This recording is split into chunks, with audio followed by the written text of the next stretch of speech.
A Memorial Day shooting in Robbinsdale has left an 18-year-old with a life-threatening injury. According to Robbinsdale police, it happened around 1 p.m. Monday near 3300 Grimes Avenue. Police found a young man who had been shot. He was not breathing when officers got to him. He was rushed to the hospital, and as of Tuesday morning, he was listed in critical condition. Police say they arrested 2 teenagers for the crime. They are 14 and 17 years old, and charges in the case are pending. With the stroke of a pen, Minnesota became the 23rd state to legalize recreational marijuana. With former Brooklyn Park Mayor and Minnesota Governor Jesse Ventura looking on, Governor Tim Walz signed the bill into law on Tuesday. Governor Walz and former Governor Ventura told the crowd that prohibition does not work. Walz says Minnesota streets will be safer because of the new law. I'm sure Minnesotans that a lot of thought has gone into this. A lot of the things we've learned in other states are incorporated into how we do this, and the thoughtfulness around this legislation gives us a really good guiding principle. Under the legislation, Minnesota will set up the new Office of Cannabis Management. The agency will be in charge of regulating marijuana and hemp businesses. It's expected to take a year or longer before we see retail sales of marijuana-derived products. Former Governor Ventura testified for legalization. He says cannabis helped stop his wife's chronic seizures. Ventura first pushed for legalization more than 20 years ago. This is a huge day in our family's life because prohibition will now end. It's going on longer than I've been alive. The prohibition of a plant made by God. Under the new law, Minnesotans can begin growing cannabis plants in their home beginning August 1st. The state will also begin work on expunging misdemeanor marijuana convictions. One upside to the beginning stages of the pandemic may have been innovation. Businesses and organizations of all kinds found new ways to connect all of us, including the Parks and Rec staff in Golden Valley.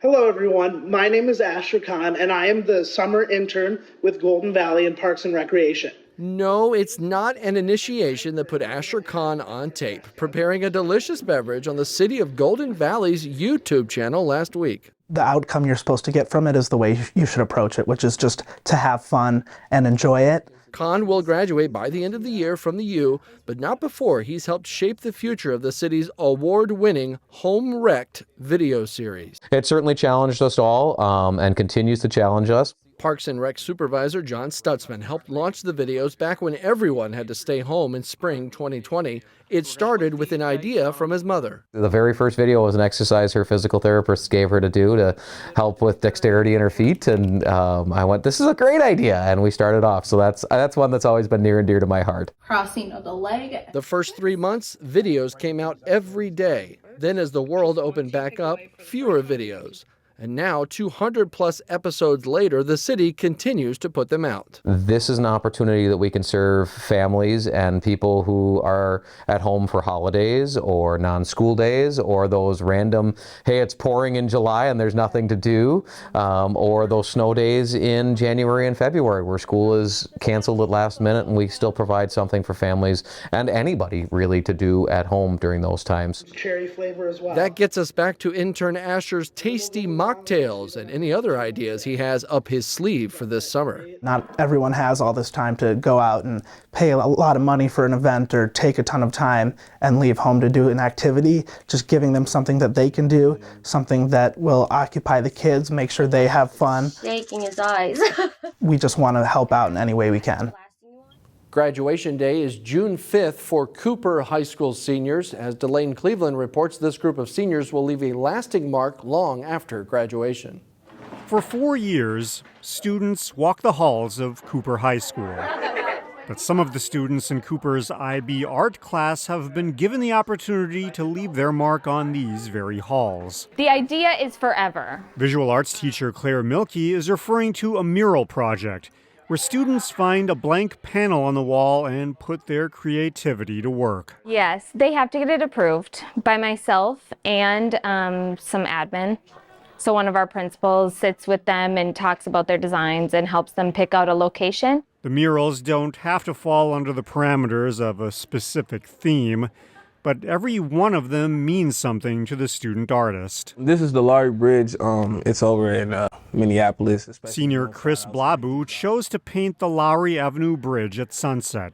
It took him about 3 weeks to finish the project. A lot of people in our school, are from Minneapolis, so when I was trying to give out the vibes that, I'm kind of representing the North Side a little bit and just showing love to where I come from. A panel nearby features the work of junior Emma K. Dyson. We're all really thankful to Miss Milky for giving us this opportunity to, leave our marks on the school. Emma K.'s work was done in collaboration with a teacher.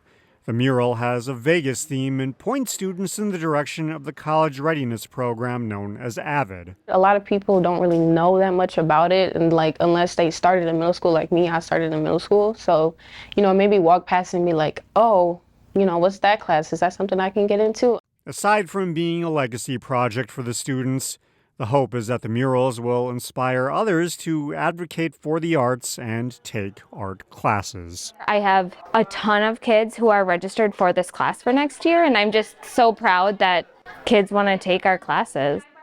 The Cooper graduation ceremony is Monday, June 5th at the Minneapolis Convention Center.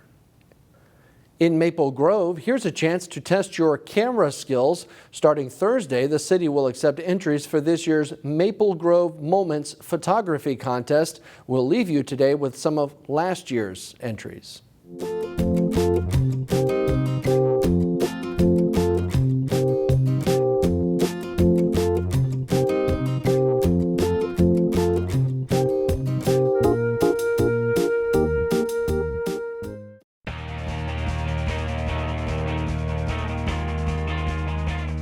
It's playoff time in prep baseball. Teams in Section 5-4A hit the field on Memorial Day for first-round games.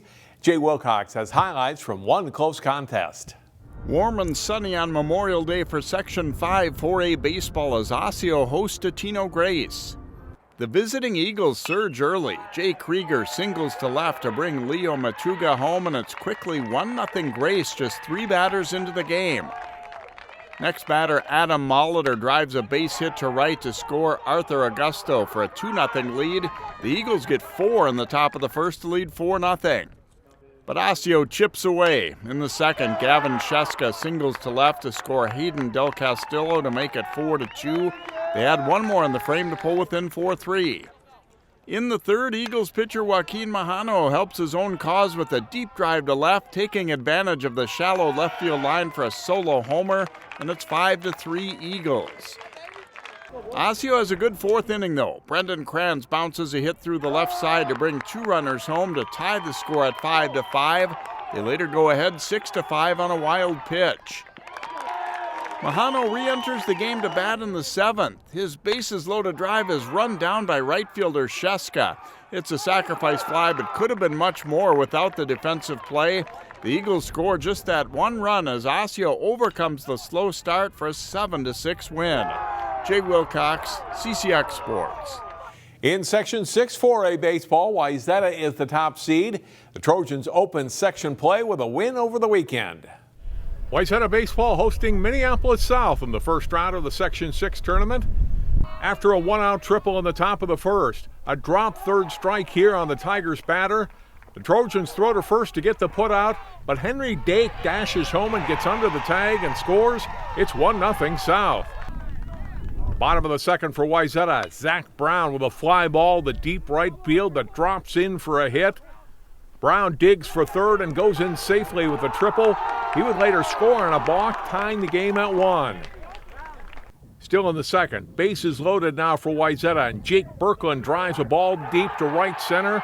This one clears the bases. 3 runners, including Viet Wynn and Sam Mose here, score on Birkeland's double. Wayzata's in the lead for good at 4-1. Riley Leatherman with a good start on the mound for the Trojans. He gets a strikeout of Dake to end the third and keep it 4-1. Wayzata adds to its lead 2 innings later. Adrian Warkin singles past second base and into center field. Nick Benega scores and it's 5-1. Same inning, Michael Ream rips a ball to left field. Warkin comes around to score. The Trojans build an 8-1 lead and hang on to win 8-5. They host Armstrong in a second round game Tuesday afternoon. Section champions will be crowned this week in softball. Two local squads met in the winners bracket final in Section 6-4A. Jay Wilcox has the highlights. Top seed Hopkins set to battle third seed Armstrong in the winners bracket of the Section 6-4A softball tournament.